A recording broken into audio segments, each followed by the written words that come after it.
पाकिस्तान में 90 की दहाई के आगाज़ में एक ट्राइका ऑफ पावर बड़ा नोन था, और ट्राइका ऑफ पावर ये होता था 58-2B का इख्तियार सदर के पास होता था, एक तरफ प्राइम मिनिस्टर और सबसे पावरफुल आर्मी चीफ।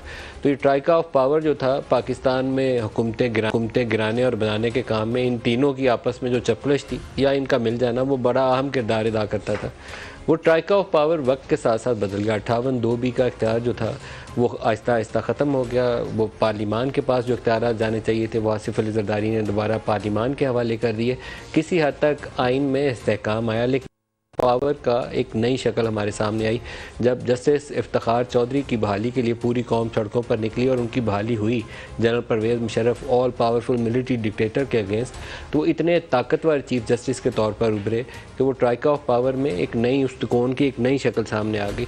अब एक तरफ आर्मी चीफ है, एक तरफ सुप्रीम कोर्ट के चीफ जस्टिस और तीसरी तरफ वज़ीर आज़म, और सबसे मिजरेबल कंडीशन में वज़ीर आज़म होते हैं।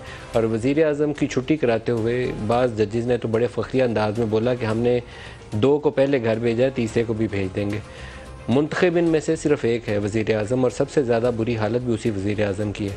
इफ्तिखार चौधरी साहब ने उसी ताकत के ज़ोर के ऊपर, जो अवामी ताकत जो उनकी बहाली का सबब बनी थी, उन्होंने PMLN के साथ मिलकर पाकिस्तान पीपल्स पार्टी की कमर तोड़ने में कोई कसर नहीं छोड़ी। और उसके बाद बारी आ जाती है नून लीग की। नून लीग की कमर तोड़ने के लिए साकिब निसार साहब ने जो कुछ कर सकते थे उन्होंने किया, और अभी मौजूदा चीफ जस्टिस जो हैं इनके ऊपर बहुत बड़ा बोझ आ गया। मैं ये तो नहीं कहूँगा कि ये नून लीग की कमर तोड़ रहे हैं या PTI के साथ मिले हुए हैं। ये PMLN और पाकिस्तान पीपल्स पार्टी के अगर इल्ज़ामात देखें तो इल्ज़ामात उनके यही हैं। एक टर्म नई इंट्रोड्यूस हो गई है, इंसाफ़ी जजेस, और मरियम नवाज़ ने जलसों में खड़े होकर कहा कि ये अपनी बेगमात के कहे के ऊपर फ़ैसला करते हैं। मुझे अच्छा नहीं लगा कि किसी सुप्रीम कोर्ट के जज के ख़िलाफ़ या चीफ जस्टिस के ख़िलाफ़ इस तरह के अल्फाज अदा किए जाएं, लेकिन बाज़ फ़ैसले माजी करीब में ऐसे आए हैं जिससे तासुर अच्छा नहीं गया। 63A का एक फ़ैसला सुप्रीम कोर्ट के सामने आया, तो 63A की जो डेफिनेशन फ़ैसले में सुप्रीम कोर्ट ने सामने रखी है वो मावरा आइन है। वो किसी भी मैं आइनी एक्सपर्ट से, कानूनी एक्सपर्ट से पूछता हूँ तो उसकी कोई जस्टिफिकेशन 73 के आइन के नीचे तो एटलीस्ट समझ नहीं आती।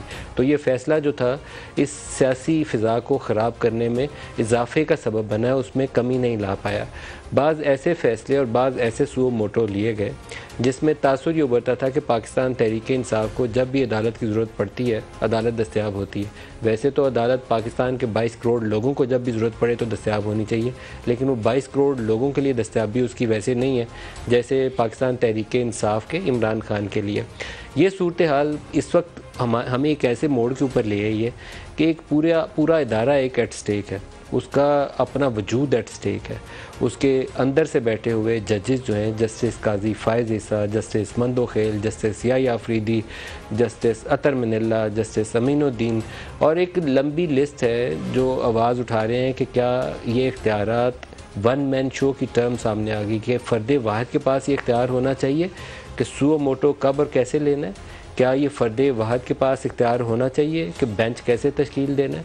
क्या ये फ़र्द वाहिद के पास इख्तियार होना चाहिए कि वो फ़ैसला करे कि किसको बेंच के अंदर शामिल करना है और किसको निकाल देना है। क्योंकि मोस्ट रिसेंट केस के अंदर 2 जजेस, जस्टिस याया अफरीदी और जस्टिस अतर मिनल्ला, उन्होंने 2 इख्तिलाफी नोट लिखे, लेकिन ख़ुद को अवेलेबिलिटी अपनी उन्होंने छोड़ी चीफ जस्टिस की मर्ज़ी और मंशा के ऊपर, ख़ुद को रिक्यूज़ नहीं किया, लेकिन उन दोनों को बेंच के अंदर शामिल नहीं किया गया। फ़ायज़ ईसा साहब ने एक स्पेशल बेंच जो खसूसी बेंच तश्कील दिया गया था उसकी तश्कील के ऊपर ही इतराज़ उठा दिया कि 3 मुख्तलिफ बेंचों से एक जज को उठा के एक नया बेंच तश्कील दे दिया गया। और फिर गुज़श्ता रोज़ उन्होंने जो फ़ैसला दिया उसने तो पूरी बुनियादें ही हिला दी। जो एक कंट्रोवर्सी सियासी नोयत की थी वो अदालत के अंदर चली गई, जिसमें उन्होंने कहा कि अज़ खुद नोटिस के ऊपर नए कवानीन बनने की ज़रूरत है, और जब तक वो कवानीन बन नहीं जाते इस तरह के मुकदमात जो 184(3) के नीचे हम सुन रहे हैं उनकी समात रोक देनी चाहिए। उसमें जस्टिस अमीनुद्दीन भी उनका साथ थे और एक जज ने इख्तिलाफी नोट दिया। लेकिन आज जब सुप्रीम कोर्ट का वो बेंच बैठा जिसने फ़ैसला करना था कि पंजाब और खैबर पख्तूनख्वा के अंदर इंतखाबात कब होंगे, जस्टिस अमीनुद्दीन ने ख़ुद को रिक्यूज़ कर लिया, क्योंकि कल जो फ़ैसला जिस बेंच ने दिया था उसके अंदर उसकी हमायत के अंदर वो भी शामिल थे। अब सूरत हाल हमारे पास बहुत टेढ़ी हो गई है। अगर सुप्रीम कोर्ट के जजों का मैं स्प्लिट देखूं तो 10 हमें एक तरफ खड़े नज़र आएंगे और 4 या 5 दूसरी तरफ खड़े नज़र आएंगे।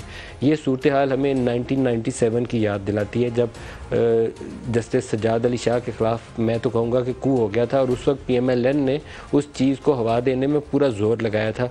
और स्टॉर्मिंग ऑफ द कोर्ट एक बहुत ही इनफेमस किस्म का नापसंदीदा पाकिस्तान की सियासी तारीख का और अदालती तारीख का वाक़या जिसमें नून लीग के लोग मुलव्वस थे।